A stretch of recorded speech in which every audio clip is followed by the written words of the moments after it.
I'm joined today by Dave Corney, an artist and designer. Thanks for joining us, Dave. Could you explain a little bit about your background and the type of work that you do, please? Sure. Thanks for having me.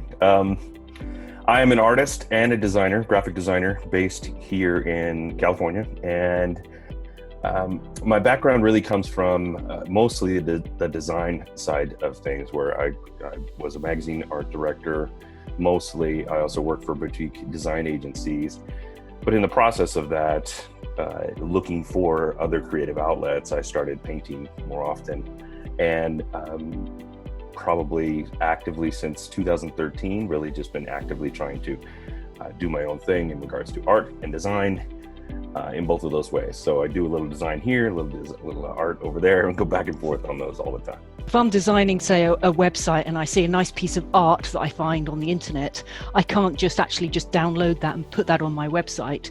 I actually have to contact the person who produced it. Well, can is an interesting word, because yes, you could, you absolutely could, but you could face also, legal ramifications for that. The lightest would be like, hey, please take it down, get an official a cease and desist letter rather, or a DNR. And the most expensive obviously would be you're getting a letter in the mail from an attorney, because maybe you have a website that you make money on and you've made money because I have my art up, or you put my art up on your website. So if I was working for a big corporate, for example, and I just use someone else's art, that could actually have huge repercussions for the company. Yes, 100%. Now, the thing is that, and I'm just putting this out there because I think it's important, I'm not an attorney. I don't have any kind of I can't give legal advice, but what I have done is spoken to many attorneys about this. And the thing is that anybody can sue for anybody for anything. The problem is that if you don't have the money to back yourself up, you're probably going to have a stiff battle against a big corporation. But if you can come to the table with something like that, with proof that not only what is the art yours, but that you have it backed up, like say you've gotten your trademarks put up, you've applied for your protections in that respect, whatever country you happen to be.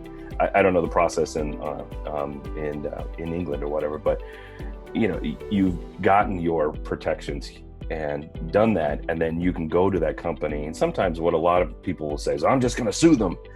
When really all you had to do is like, look, this is my work and you want to use it, great.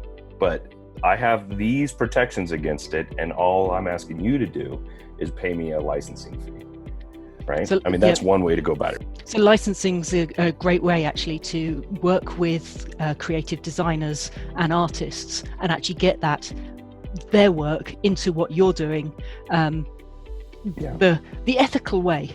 Yeah. So if I had a logo designed for me, but I actually gave that to you and I had all the rights for it, but I gave it to you and said, can you make this funky for a t-shirt or a hat or a special event?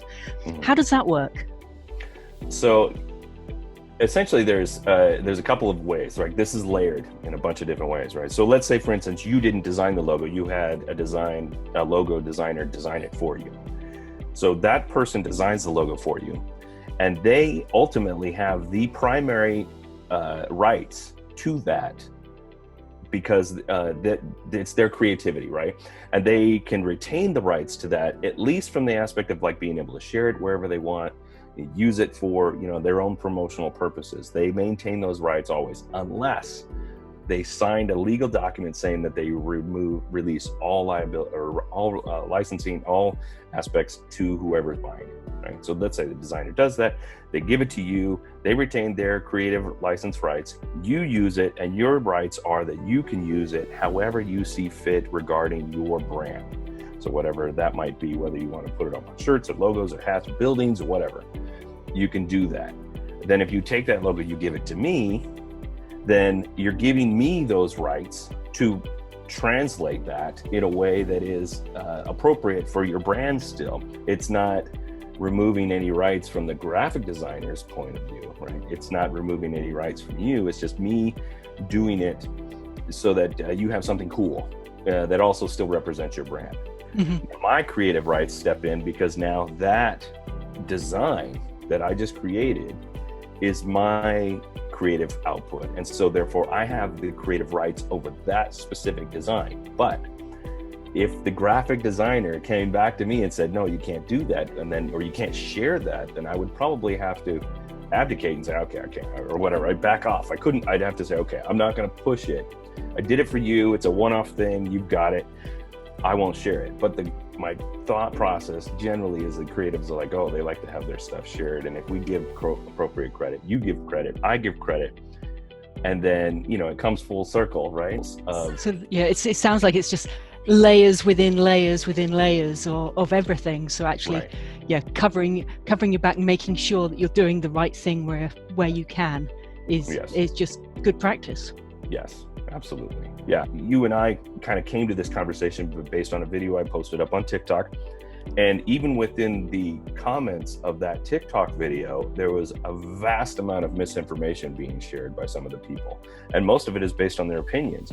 Now, I'm definitely not the, I'm not the most authority on this information, but I think I've got a pretty good grasp on it to understand enough to take care of myself and take care of the other people that I might be trying to protect. And speaking of your TikToks, I mean, I think they're absolutely great. So I'll just give you a plug here. So you can be found at Dave Conry on most social media sites, I believe. Most social media sites. On TikTok, though, it's Dave Makes Things, but yeah. Okay. Yeah, but yes, at Dave Conry pretty much everywhere else. That's wonderful. Thank you ever so much, Dave. Thank you.